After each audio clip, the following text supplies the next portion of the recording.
أما بعد فأعوذ بالله من السميع العليم من الشيطان الرجيم بسم الله الرحمن الرحيم والمؤمنون والمؤمنات بعضهم أولياء بعض يأمرون بالمعروف وينهون عن المنكر وقال عليه الصلاة والتسليم طوبى لعبد جعله الله مفتاحا للخير ومغلاقا للشر أو كما قال عليه الصلاة والتسليم. میرے عزیزوں بھائیوں دوستوں اور بزرگوں، ہر سال ہم لوگوں کا اجتماع کے عنوان سے جمع ہونا ہوتا ہے اور آپس میں کچھ باتوں کا کہنا سننا سمجھنا سمجھانا ہوتا ہے۔ اسی سلسلے میں اس سال بھی ہم سب جمع ہوئے ہیں اور کل سے آپ حضرات مجلسوں میں شریک بھی ہو رہے ہیں، کچھ باتیں کہنا سننا ہو رہی ہے۔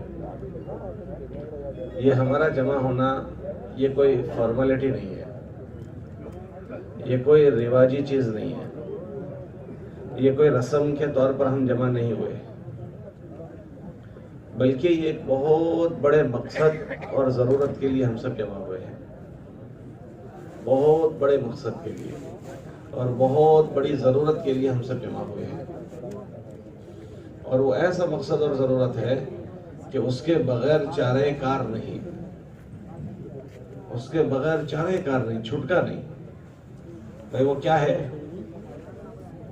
کہ اللہ پاک نے ہم سب کو پیدا کیا ہے، اللہ ہی ہمارے خالق اور مالک ہے۔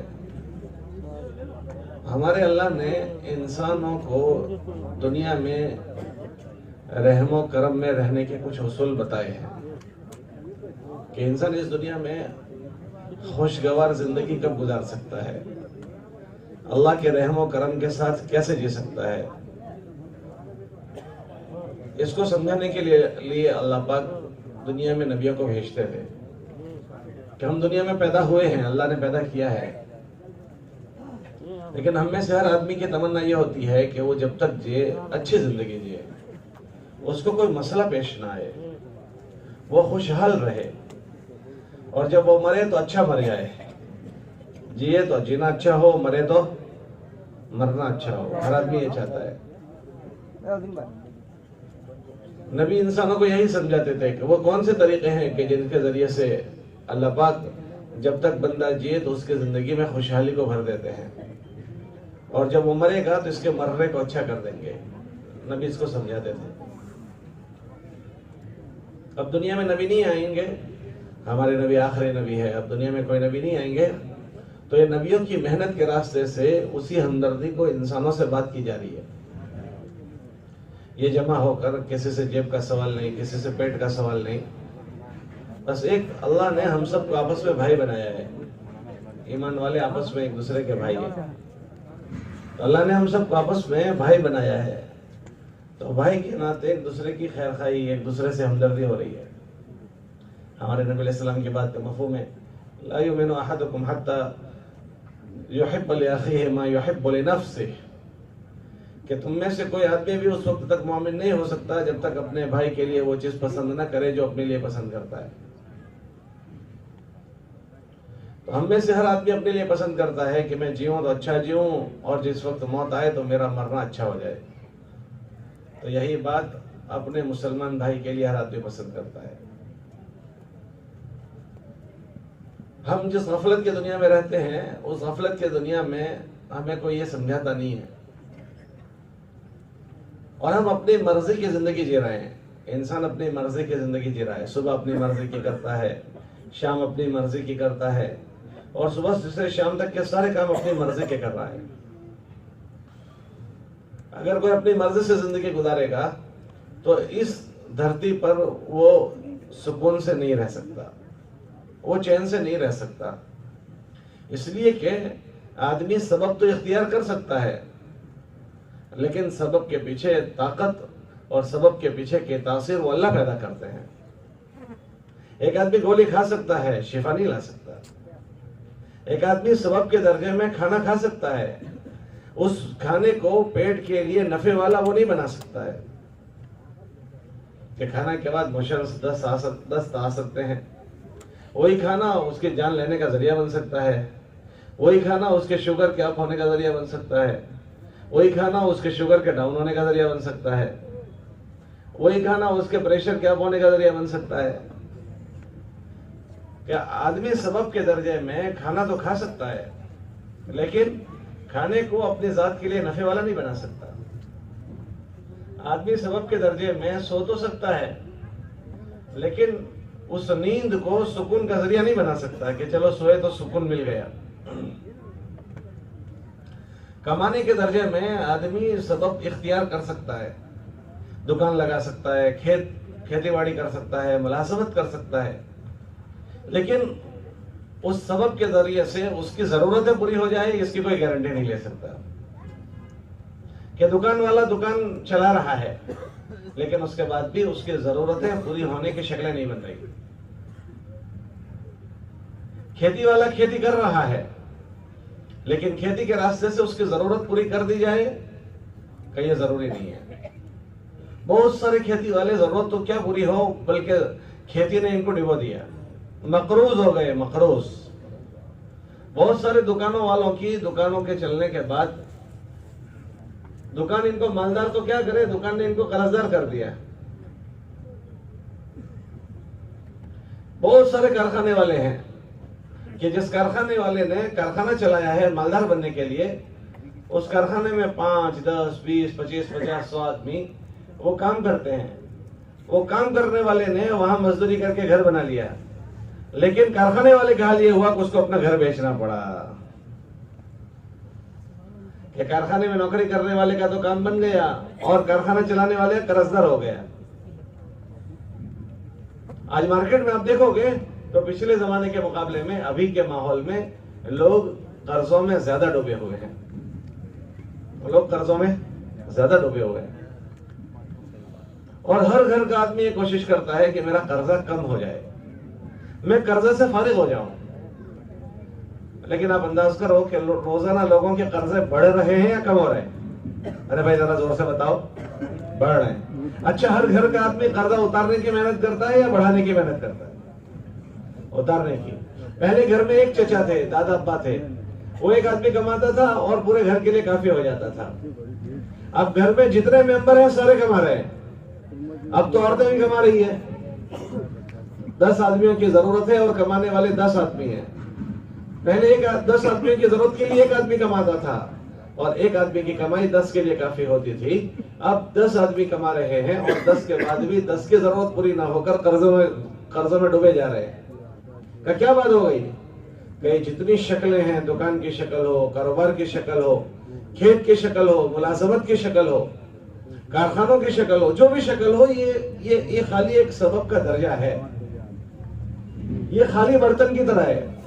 اگر اللہ پاک اس میں نفع کو بھر دیں تو اس میں سے نفع ظاہر ہوگا، اور اگر اللہ اس میں نقصان بھر دیں تو وہی شکل میں آدمی نقصان اٹھاتا ہے. کھیتی والوں نے کھیتیاں بند کر کے قرضے نہیں کیے، دکان والے دکان بند کر کے مقروض نہیں ہوئے، نوکریوں والوں نے نوکریاں بند کر کے قرضے نہیں کیے. کہ جو جس مشغلے میں تھا اسی مشغلے میں مشغول ہے، اس مشغلے میں ان کو مقروض کر دیا. تو اس دنیا میں آدمی سبب تو اختیار کر سکتا ہے، اس کا نفع اور اس کا نقصان اس کے ہاتھ میں نہیں ہے، وہ اس کے اللہ کے ہاتھ میں ہے. اللہ اگر کسی کے لیے اس میں مالدار بننے کی شکل بنا دے تو وہی شکلیں اس کے لیے مالداری کے ذریعہ بن جائے، اور اگر اللہ کی طرف سے اس کو مالدار بنانے کا نظام نہ ہو تو وہی شکلیں اس کو برباد کر دیتی ہے. یہ تو ظاہری سبب سارے کے سارے ہم اپنے گھر میں دیکھ لیں. ہمارے اپنے گھر میں ہمارا جب رشتہ ہونا ہوتا ہے تو ہماری والدہ رشتے کے لیے لڑکی تلاش کرتی ہے. یہ گھر نہیں، یہ نہیں، یہ نہیں، یہ 50 گھروں میں ڈھونڈ کر ایک لڑکی تلاش کرتے ہیں. اور اللہ قرآن میں فرماتے ہیں کہ اللہ نے گھر والی کو سکون کا ذریعہ بنایا ہے. لِتَسْكُنُوا إِلَيْهَا، اللہ نے اس کو سکون کا ذریعہ بنایا ہے. لیکن آپ انداز کرو کہ کیا ہر گھر والی مرد کے لیے سکون کا ذریعہ ہے؟ کیا ہر گھر والی سے اس کے مرد کو سکون ہے؟ حالانکہ اللہ قرآن میں فرما رہے ہیں کہ ہم اس کو سکون کے لیے ہم نے بنایا ہے. کہ جس کو اللہ سکون کا ذریعہ بنا دے، جس کے لیے بنا دے، اس کے لیے تو سکون کا ذریعہ ہے، اور جس کے لیے اللہ نے بنایا تو کہ اس کو اختیار کرنے کے بعد اور مسائل بڑھ جاتے ہیں. کہ گھر میں بیٹے کی بہو آئی اور اتنے مسئلے شروع ہو گئے کہ اب اسی کے پیچھے صبح شام ہو رہی ہے. تو کیا بات ہو گئی کہ اللہ پاک نے اس کو ہمارے لیے بجائے سکون کے اسی کو ہمارے لیے مسئلہ بنا دیا. اپنی سگی اولادوں کو ہم دیکھ لیں, یہ جتنوں کی اولادیں ہیں آپ اندازہ کرو کہ کیا کوئی ماں باپ ایسا ہوتے ہیں کہ جو یہ دعا کرتے ہوں کہ اللہ ہمیں تو ایسی اولاد دے جو ہماری نافرمانی کرے. ارے بھائی کوئی ایسی دعا کرتا ہے؟ اچھا بھائی اس کا نام رکھتا ہے تو مولوی صاحب سے پوچھتے ہیں, مولوی صاحب ایسا نام بتاؤ کہ جس کا اچھا اثر پڑتا ہو. جب مدرسہ بھیجتے ہیں تو ایسا مدرسے اور اسکول میں بھیجتے ہیں جہاں اس کی اچھی تعلیم اور تربیت ہو. اس کو گھر میں آداب آدمی سکھاتا ہے زندگی بھر, ایسا اور ایسا, بیٹا ایسا نہیں بولنے کا, بیٹا ایسے نہیں کرنے کا, زندگی بھر آداب سکھاتے ہیں. اس کے بعد بھی آج ہم مارکیٹ میں دیکھیں کہ زیادہ اولادیں ماں باپ کی فرما بردار ہیں یا زیادہ نافرمان ہیں؟ ذرا زور سے بتاؤ بھائی.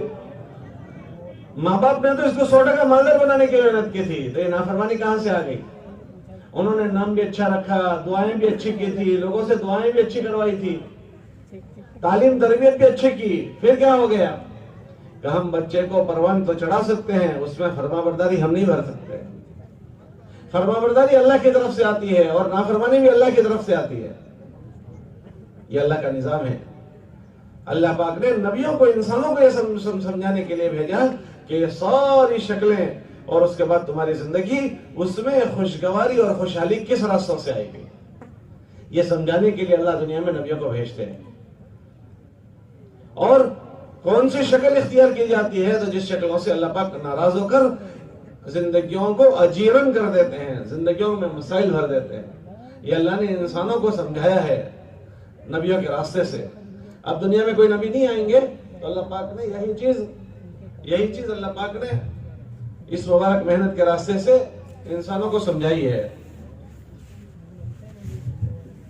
کہ کون سی طریقے اختیار کیے جائیں گے کہ جس کے ذریعے سے اللہ پاک انسانوں کو خوشگواری کی زندگی دیں گے, اور کون سے طریقے اختیار کیے جائیں گے جس سے اللہ پاک ناراض ہوتے ہیں. ہاں, اس مبارک محنت کے راستے سے اسی بات کو سمجھنا اور سمجھانا ہے. اللہ پاک بندوں کو یہ چاہتے ہیں کہ بندے ان اصولوں پر آ جائیں.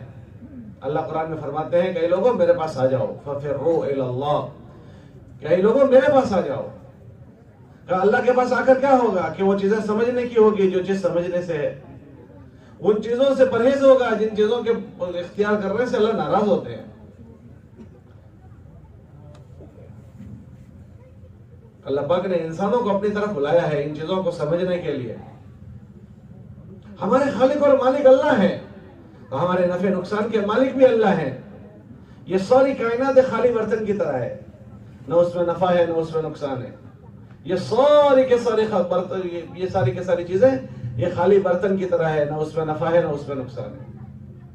اگر اللہ اس میں نفع بھر دے تو اس سے نفع ظاہر ہوتے ہیں, اور اگر اللہ اس میں نقصان کر دے تو نفع کی شکلوں میں نقصان ظاہر ہوگا.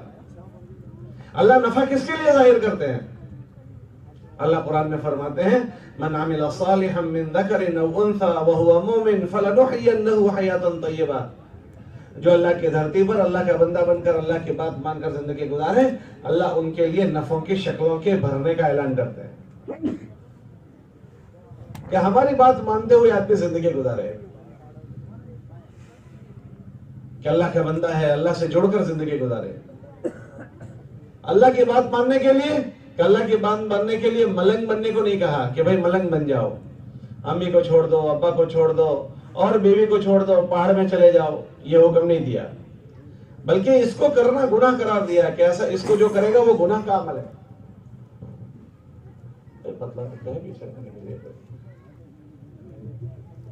ایسا کرنا گناہ کا عمل بتایا کہ ملک بننا لا رہبانیت فی الاسلام, کہ اسلام میں رہبانیت نہیں ہے, کہ کوئی آدمی ملنگ نہیں بن سکتا, کوئی آدمی ان چیزوں کو چھوڑ نہیں سکتا. تو کیا کرے کہ مشغول اسی دنیا میں ہونا پڑے گا, اس دنیا میں مشغول ہونا پڑے گا. اللہ نے اس دنیا میں مشغولی کا ماحول بنایا ہے کہ اس میں ہر ایک کو مشغول ہونا ہے, کاروبار کرنا پڑے گا, شادی کرنی پڑے گی, شادی کرنی ہے, شادی کرنے کو اجر بتایا, کاروبار کرنا ہے, کاروبار کرنا اجر کی چیز ہے, یہ حرام نہیں ہے. اس میں مالدار بنا جائے گا, مالدار بننا گناہ نہیں ہے. اس میں اگر کسی کو اللہ پاک وزیر بنا دے تو وزیر بننا پڑے گا, کوئی مسئلہ نہیں. بس بس ٹھیک ہو گیا ٹھیک ہو گیا. تو اس میں یہ جن مشغولیوں میں اللہ کسی کو مشغول کرے اسی مشغولی میں رہا جائے گا, اس مشغولیوں کو نہیں چھوڑا جائے گا, لیکن ان مشغولیوں میں اللہ کو ناراض نہیں کیا جائے گا. صحابہ میں لوگ تاجر تھے, بڑے بڑے تاجر تھے, صحابہ میں مزدور لوگ تھے اور بڑی جفا کشی کی مزدوری کرنے والے, اور صحابہ میں وزراء تھے, وزراء سارے عہدوں کے لوگ تھے, لیکن ان کے وزراء وزارت میں خوشحال تھے, ان کے غرباء غریبی میں خوشحال تھے, اور ان کے تاجر تجارت میں خوشحال تھے, بڑے بڑے تاجر تھے لیکن خوشحال تھے. کیا بات تھی کہ اپنی مشغولیوں میں اپنے اللہ کو راضی کیا تھا. تو اللہ پاک نے ان کے اس نظام میں ان کا تعاون کر دیا کہ ساری شکلیں اللہ کے قبضے میں ہیں. اللہ جس کے لیے ان شکلوں کو مسخر کرے ان کے لیے شکلیں مسخر ہو جاتی ہیں, اور جن کے لیے اللہ ان شکلوں کو مسخر نہ کرے وہی شکل اس کی بربادی میں بن جاتا ہوں جس سے وہ چلیں, ان کی آنکھیں بن جاتا ہوں جس سے وہ دیکھیں. کیا مطلب اس کا کہ گویا اللہ اس کو خیر کی طرف چلاتے ہیں, نفعوں کی طرف چلاتے ہیں, اس کے ہاتھ سے کیے جانے والے کاموں میں اللہ بھلائیوں کو اور برکتوں کو اللہ ڈال دیتے ہیں. ہاں, کہ اللہ کی نصرت شامل حال ہو جاتی ہے. صحابہ کے واقعات بھرے ہوئے ملیں گے کہ اللہ سے انہوں نے اپنے تعلق کو ٹھیک کر لیا تو پھر ضرورت پر اللہ پاک نے ان کی مدد کی ہے. جب جب ضرورت پڑی اللہ نے ان کی باتوں کو قبول کیا ہے. یہ بات ہمارے نبی نے سب کو سمجھائی کہ اگر تم اچھی زندگی چاہتے ہو تو اپنے اللہ کو راضی کر لو, جس اللہ نے تمہیں پیدا کیا اسے ناراض نہ کرو. مدینہ منورہ ہمارے نبی تشریف لے گئے ہجرت کر کے مکے سے مدینہ. تو مدینہ منورہ والوں کو ایک پیغام دیا اپنے پہلے خطبے میں, اس میں یہی بات سمجھائی. کیا بات سمجھائی؟ کہ جو اپنے معاملے کو اپنے اللہ کے ساتھ ٹھیک کر لے گا اللہ اس کے اور اس کی مخلوق کے درمیان کے معاملے کو ٹھیک کر دیں گے. من اصلح ما بینہ و بین اللہ اصلح اللہ ما بینہ و بین خلقہ, کہ جو اپنے معاملے کو اپنے اللہ کے درمیان کے اپنے اور اپنے اللہ کے درمیان کے معاملے کو ٹھیک کر لیں گے اللہ اس کے اور اس کے مخلوق کے درمیان کے معاملے کو ٹھیک کر دیں گے. یہ مخلوق ساری کے ساری اللہ کے کنٹرول میں ہے, اس پر کسی کی نہیں چلتی, اس پر ایک وحدہ لا شریک لہ ایک اللہ کی چلتی ہے. اللہ قرآن میں فرماتے ہیں لوگوں کو یہ بات سنا دو کہ یہ ساری جتنی شکلیں تمہیں نظر آتی ہے اس میں تمہاری نہیں چلتی, تمہاری تو نہیں چلتی اور کسی کی بھی نہیں چلتی, ایک اللہ وحدہ لا شریک لہ کی خالی چلتی ہے. الا لہ الخلق والامر, کہ لوگوں کو سناؤ کہ یہ کائنات میں اللہ ہی کی چلتی ہے, کہ کائنات اس کی ہے تو اسی کی چلتی ہے. ہم دیکھیں کہ ہماری بھی نہیں چلتی, ہمارے بچوں پر ہماری نہیں چلتی, ہماری دکان پر ہماری نہیں چلتی, ہماری بیوی پر ہماری نہیں چلتی, ہمارے نوکر پر ہماری نہیں چلتی. ان ساری شکلوں میں وہ چیزیں ہو رہی ہیں جو ہم نہیں چاہتے, بچے وہ کام کرتے ہیں جو ہم نہیں چاہتے, بیوی ایسے کام کرتی ہے جو ہم نہیں چاہتے, دکان اور کاروبار سے ایسی شکلیں ہو رہی ہیں جو ہم نہیں چاہتے. وہ تو ٹھیک ہے, ہماری تو اپنی باڈی پر بھی نہیں چلتی. ہم میں سے کون چاہتا ہے کہ ہم بیمار ہو جائیں؟ کوئی چاہتا ہے؟ لیکن بیمار ہوتا ہے. ہماری چلتی تو ہم بیماری کو دھکا دے دیتے, آنے ہی نہیں دیتے. ہم میں سے کون چاہتا ہے کہ ہم مریں؟ ہم میں سے کوئی مرنا نہیں چاہتا لیکن مرنا پڑتا ہے, ہماری نہیں چلتی. سر میں درد نہ ہو, ہم میں سے کوئی نہیں چاہتا کہ سر میں درد ہو, لیکن ہو جاتا ہے.